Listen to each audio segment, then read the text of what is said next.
Se egresó de la Universidad Nacional de El Salvador, su especialidad en medicina interna en el Hospital Nacional Rosales, hizo su posgrado de neurología en el Instituto Salvadoreño del Seguro Social y hizo una subespecialidad en neurofisiología clínica en el American British College en el Medical Center en la Ciudad de México. Es miembro de la Academia Mexicana y el Consejo Mexicano de Neurología y de Neurofisiología Clínica, miembro de la Academia Americana de Medicina del Sueño, miembro de la Asociación de Ciencias Neurológicas de El Salvador. Actualmente la doctora es médico staff del Seguro Social con un bonito rendimiento profesional. Así es que la invito a pasar, doctora, que en este día nos va a hablar sobre los estudios neurofisiológicos en neurología. ¿Es correcto, doctora? Electroencefalografía, bueno, pero es un estudio neurofisiológico. La vamos a corregir. Neurofisiológico. Bienvenida, Mabel. Gracias. Bueno, tengan todos muy buenos días. Gracias por perseverar, gracias por invertir su tiempo con nosotros esta mañana. Es para mí un agrado estar rodeado de amigos, de colegas, de maestros y bueno, pues vamos a compartir un poco de electroencefalografía. Déjenme contarles que la electroencefalografía forma parte del portafolio de servicios de neurofisiología. En el neurofisiología pues nos permite abordar nosotros todo lo que es sistema nervioso central, periférico, autonómico y en este caso electroencefalografía nos referimos al sistema nervioso central. Tal cual su nombre lo dice, pues electroencefalografía no es más que el registro gráfico de la actividad eléctrica cerebral. Esta actividad eléctrica cerebral tiene neurogeneradores a nivel de la corteza cerebral, a nivel de las neuronas piramidales, las cuales están distribuidas en las diferentes capas de la corteza cerebral y estas reciben sinapsis que generan potenciales inhibitorios, excitatorios, más que todo postsinápticos, que son los que nosotros podemos registrar. Estos van a generar cambios en la polaridad de las neuronas, generando dipolos. Estos dipolos generan vectores, o sea, generan campos eléctricos que generan vectores hacia la superficie de la corteza cerebral, que es donde nosotros los podemos registrar con electrodos de superficie. Bien, hay áreas en las cuales nosotros es fácil registrarlas y hay otras que no son más difíciles accesarlas. Las más fáciles son las que se encuentran sobre los giros, ya que su vector es perpendicular al área de registro. Pero los que se encuentran en las cisuras, en los surcos, en las regiones interhemisféricas, en las regiones mediales de los lóbulos temporales, orbitofrontales, esas son más difíciles accesarlas. Esta actividad va a viajar por redes neuronales que están interconectadas, que pueden estar focales a un hemisferio, a un lóbulo, a una región, pueden ser únicamente hemisféricas o pueden ser bihemisféricas, o sea que se comunican ambos hemisferios y de eso va a depender cómo se distribuyen, si esas son fisiológicas o si estas son patológicas. Esta actividad la vamos a distribuir en bandas de frecuencia, es así que nosotros vamos a tener desde las muy rápidas hasta las más lentas. Estas tienen connotaciones fisiológicas, por eso es tan importante de que ustedes nos proporcionen la edad de sus pacientes y datos clínicos para nosotros poder interpretar la actividad que estamos registrando.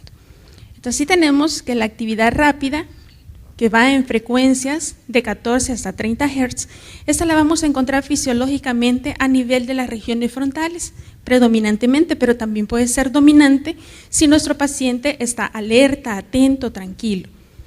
Las frecuencias que le siguen, que son las alfas, que van en frecuencias de 8, 13 Hz, esas las vamos a encontrar en las regiones más posteriores de nuestra corteza cerebral con el paciente despierto, relajado. Ahora bien, las actividades más lentas, teta, delta, o sea, ya son frecuencias abajo de 7 o de 7 o menos. En este caso nosotros solo la podemos encontrar en pacientes en estado de somnolencia, en sueño, en etapas de sueño.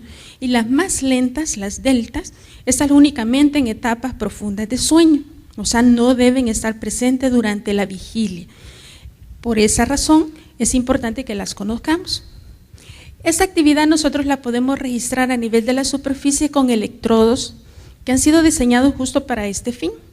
Estos se colocan en la superficie del cuero cabelludo y debido a que esta área es pilosa, tiene una gran variedad de glándulas sebáceas, produce una gran cantidad de sustancias grasas, lo cual lo vuelve aislante. Por eso el paciente debe de tener una preparación previo al registro de no usar productos que tengan todavía más residuos de grasa, porque eso viene a hacerlo todavía más aislante. Estos electrodos no se colocan al azar, sino que existe un sistema internacional que está estandarizado, aceptado desde hace muchísimos años, a través del cual nosotros sabemos y está normado por reparos anatómicos específicos, anteriores, posteriores, laterolaterales, a través de los cuales nosotros medimos la superficie de la cabeza de nuestro paciente y no tomamos valores absolutos en números enteros, sino que porcentajes de esta distancia. ¿Qué permite esto? De que nosotros tengamos la garantía de que donde nosotros estamos ubicando el electrodo corresponde al área cerebral que nosotros estamos interesados en registrar. Es así que la letra que antecede al electrodo corresponde al lóbulo cerebral donde se ubica, y por estándar internacional sabemos que todo lo que es impar corresponderá al hemisferio cerebral izquierdo y todo lo que es par al derecho. Entonces así ya toma sentido las señales que nosotros vemos en la parte paralela de las épocas que les imprimimos cuando les enviamos los registros. Esto lo traigo para que tengamos una idea. Si yo coloco un electrodo sin un cuero cabelludo adecuadamente preparado, es como que yo esté tratando de ver a través de un vidrio esmerilado. No veo nada. En cambio, si realizo una adecuada preparación de la piel, ahí sí tengo un registro fidedigno. Estas señales van a pasar por un amplificador, van a ser a través de algoritmos matemáticos, van a ser filtrados, van a ser amplificados a través de filtros, y eso nos va a dar como resultado señales biológicas que vamos a poder interpretar. Pero ¿quién hace esto? Son equipos biomédicos, son electroencefalógrafos, de los cuales el más antiguo, el de Hans Berger, allá por los años 20, fue con el primero que registró la actividad eléctrica cerebral. Pero si ustedes ven, hemos dado un salto de calidad a través de la revolución digital y ahora ya tenemos equipos modernos, digitales, con una gran cantidad de opciones de canales. Eso representa el número de electrodos que yo puedo colocar sobre la superficie cerebral del cuero cabelludo, que pueden ir desde 32 hasta 128 canales, y estoy segura que van a ir aumentando en número en la medida vayamos avanzando en las neurociencias. Así también, ahora ya se le adiciona otra herramienta, que es el video. Entonces, ya no solamente podemos hacer registro de la actividad eléctrica cerebral, sino que ahora también la vemos sincronizada a imagen y sonido de alta resolución, lo cual nos aumenta la sensibilidad y la especificidad de los registros. Entonces vemos cómo se genera esta señal que nosotros conocemos como electroencefalograma.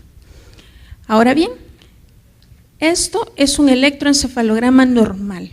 Lo que les aparece a ustedes en el lado lateral, y toda época que ustedes reciban debe de poseer ese montaje de cómo se ordenaron los diferentes electrodos para desplegar esta actividad eléctrica que nosotros hemos registrado en tiempo real. Uno de los montajes más utilizados es el que observamos acá, longitudinal, bipolar o conocido como doble banana, porque si nosotros vemos, son bandas completas en las cuales tenemos fronto-temporo occipital izquierdo, fronto-centro parieto occipital izquierdo y luego su contralateral derecho, y en la región central los que colocamos en la línea media. Bien, esta señal tiene características específicas, como yo le decía, las señales alfa más posteriores, las más rápidas betas más anteriores. Entonces eso genera gradientes de frecuencia y de amplitud. En la medida vamos más hacia la parte anterior, son más rápidas y más pequeñas, y en la medida vamos hacia la región posterior, son un poco más lentas, pero siempre en alfa, y un poco más grandes en amplitud. Entonces eso se conoce como gradientes de frecuencias y voltajes. ¿Dónde realizamos esos registros? Pues las áreas deben de ser tranquilas, idealmente el paciente debe estar acostado para que pueda hacer somnolencia y sueño, porque un electroencefalograma completo debe tener vigilia, somnolencia y sueño. ¿Por qué? Porque nosotros sabemos cuál es la actividad en vigilia esperada para la edad, cuál es la esperada en somnolencia y cuál es la esperada en sueño. Entonces todas esas las tenemos que visualizar. Es una prueba que no tiene límite de edad. lo podemos realizar en neonatos, adultos, jóvenes, a todas las edades. Entonces, como vemos, es la herramienta clínica más importante para la evaluación funcional del sistema nervioso central y lo más importante, en tiempo real. Es segura, no invasiva, accesible, repetible y muy económica, porque si ustedes lo comparan con una resonancia magnética, pues sí, es muy económica. Universalmente aceptada y considerada irreemplazable como método de evaluación funcional de la actividad eléctrica cerebral. Entonces existen diversas modalidades. Sé que estamos más familiarizados con el estándar, 30 minutos de registro, pero ahora idealmente lo ideal, digamos lo recomendable, 60 minutos de registro libre de artefactos. Estos también tenemos los de siesta, en los cuales es más fácil que mi paciente haga somnolencia y sueño, y luego otra vez váyase a la vigilia y otra vez somnolencia y sueño. También tenemos los prolongados solo como electroencefalografía, que dependiendo que andamos buscando, podemos también sumar poligrafía, es decir, registro de movimientos oculares, registro de actividad electromiogénica en las extremidades. Y el electrocontinuo, que nos adelantaba doctora Sánchez el día de ayer, en unidades de cuidados intensivos o pacientes hospitalizados, aunque también hay modalidades ambulatorias, pero que generan una gran cantidad de artefactos e interferencias que, bueno, todavía seguimos tratando de mejorar su registro. Tenemos los avanzados, que no va a ser el propósito de esta plática, ya que es electroencefalografía, que ya con video, en los cuales podemos hacerlos tan prolongados como sean necesarios para lograr videos ictales o interictales, dependiendo de qué es lo que nosotros estamos investigando en nuestro paciente. Así como también con o reducción de medicamentos, lo cual generalmente lo hacemos ya con pacientes que nosotros estamos considerando cirugía de epilepsia. Bien, entonces vemos que el video lo único adicional es el registro de una imagen con un audio de alta resolución, tanto a color e infrarrojo, lo cual significa que podemos registrarlo aún sin la luz. Entonces, ¿qué tipo de registro es el que yo le puedo indicar a mi paciente? Todo va a depender de qué andamos buscando. Andamos queriendo establecer diagnóstico de epilepsia, no es tanto establecer, sino confirmar, porque el diagnóstico de epilepsia sigue siendo clínico. Entonces, las indicaciones. Cuando hablamos de indicaciones en epilepsia, más que todo cuando nosotros tenemos sospecha clínica de epilepsia. Yo ya sé que mi paciente clínicamente tiene epilepsia.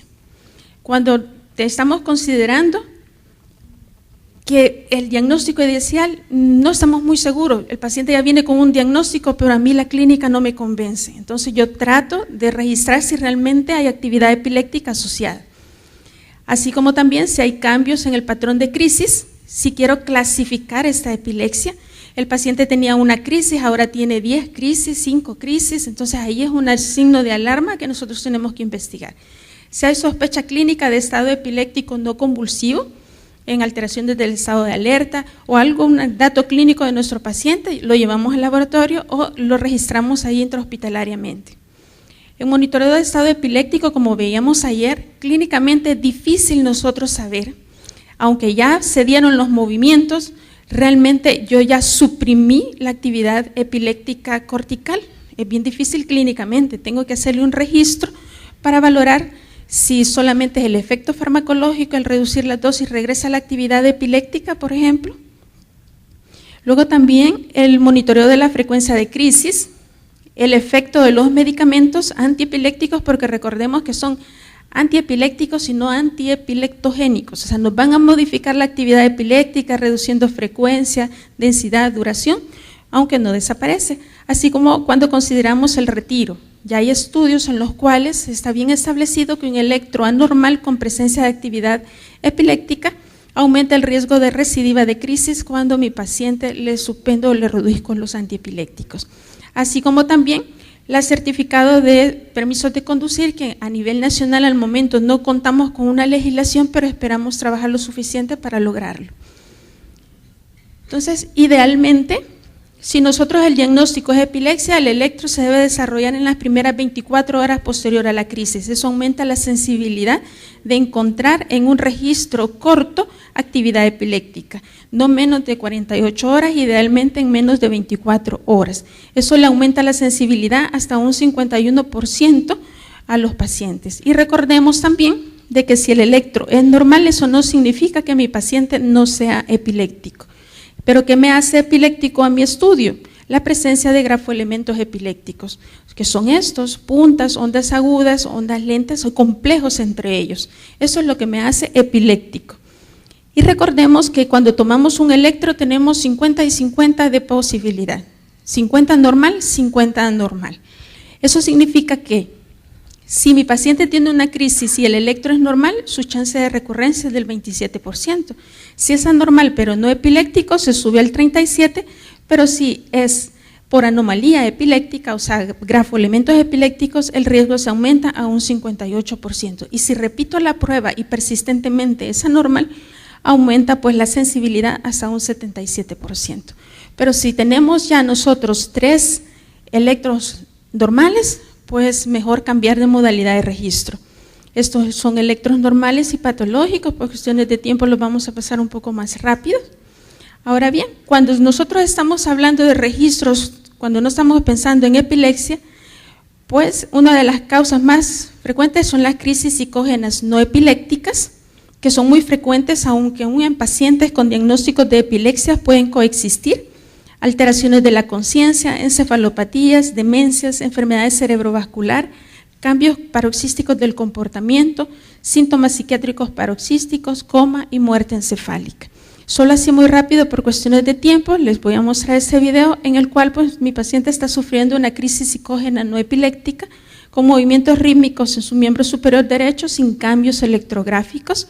Es conocida por epilepsia, ha aumentado su número de crisis, pero dentro de estas crisis psicógenas también, como ella tiene un sustrato epiléptico, también presenta crisis. Es decir, que aunque mi paciente tenga crisis psicógenas, eso no descarta la presencia de actividad epiléptica. Por eso es importante el registro de estos pacientes para no subvalorar o hacer un subregistro. Entonces, vamos a ver si logramos observar, vemos los cambios en la expresión facial, los automatismos, la posición distónica y el cambio, ¿verdad? A pesar de que se ve el gran oscurecimiento de la señal, pero previamente vimos cambios ahí eléctricos. En las pérdidas de la conciencia, pues lo vamos a pasar un poquito más rápido, le vamos a hacer énfasis, por ejemplo, en esta, en el que el paciente tenía alteraciones del estado de alerta, pero realmente lo que tenía una bradicardia sintomática bien importante, arritmias como trigeminismo, y en las encefalopatías es importante, porque a pesar de que casi todas pensamos que son lentificaciones, hay lentificaciones específicas para alteraciones como son las encefalopatías metabólicas por hepatopatías, en las cuales tenemos trazos clásicos que nosotros podemos apoyar al clínico en su diagnóstico. En las demencias es importante que en aquellas demencias rápidamente progresivas nosotros hagamos los registros electroencefalográficos, porque de esta forma podemos encontrar patrones patognomónicos de ciertas demencias de inicio rápido y con desenlaces fatales, como son las enfermedades de Creutzfeldt-Jakob. En enfermedad cerebrovascular generalmente solo vemos alteraciones en sus ritmos, pero en aquellos extensos o con transformaciones hemorrágicas podemos encontrar actividad epiléptica que puede ayudar al clínico a iniciar tratamiento de forma temprana. En cambios paroxísticos, pues el registro con video nos puede ayudar a saber si estos cambios paroxísticos son o no epilépticos. En los que es coma es importante, porque nosotros podemos tipificar el coma, así como también ayudarle al pronóstico, al clínico, y eso es un dato importante en lo que es muerte encefálica. Nosotros no tenemos legislaciones para donaciones de órganos todavía, pero vamos hacia eso. No es la única herramienta para establecer diagnóstico, es una de muchas de las herramientas con las cuales podemos nosotros colaborar, pero hay normativas a través de las cuales las debemos ejecutar. Más de 2 registros con 24 horas de diferencia, con estándares estrictos de calidad para el registro, evaluados adecuadamente por personas experimentadas para su interpretación, ya que los múltiples artefactos equipos que el paciente tiene conectados en las unidades de cuidados intensivos donde regularmente encontramos este tipo de paciente, va a generar artefactos que pueden simular actividad biológica cerebral y que no es adecuada, y eso nos puede llevar a hacer una sobrelectura y a complicar todavía más al clínico en esta etapa del diagnóstico. Entonces tenemos criterios para su registro, a pesar de que acá dice de que es únicamente 8 electrodos, yo les recomendaría que siempre pongamos los 21 electrodos. ¿Por qué? Porque ya luego que se ha realizado el registro, si uno de los electrodos que había elegido para mi montaje tiene demasiado artefacto, fácilmente lo puedo cambiar y generar otro montaje que me pueda ayudar a sacar el debido provecho a ese registro que ya tengo. Y las medidas a las cuales el respeto de las impedancias y los filtros para que nosotros no hagamos también un cambio en la señal que pueda llevarnos a una lectura errónea en ese momento. Y aprovecho pues tan selecto auditorio para invitarlos en septiembre, en el contexto de la celebración del Día de la Semana de la Epilepsia, que se está organizando por el capítulo salvadoreño de la Liga contra la Epilepsia, filial y en apoyo a la ILAE, que es la Liga Internacional contra la Epilepsia. Vamos a desarrollar en ese contexto el primer taller teórico práctico de electroencefalografía, que va a ser el 4 y el 5 de septiembre en el Hospital General. No es solo para los médicos del General, es abierta la convocatoria, así como también la primera jornada internacional de electroencefalografía clínica en el Colegio Médico, es el sábado 7, y está orientada pues a todos, técnicos, enfermeras, médicos, estudiantes. Es importante que como gremio médico nos interesemos en aprender un poco de electroencefalografía. Casi todos sabemos electrocardiograma y solo registra frecuencia cardíaca. No estoy hablando mal del corazón, es importante, pero estamos hablando de registro electroencefalográfico. Entonces los invito a que se interesen. Y bueno, un pequeño tributo a los diferentes equipos a los cuales tengo la oportunidad de pertenecer y trabajar, y gracias a quienes pues tenemos los registros que les acabo de presentar. Muchas gracias.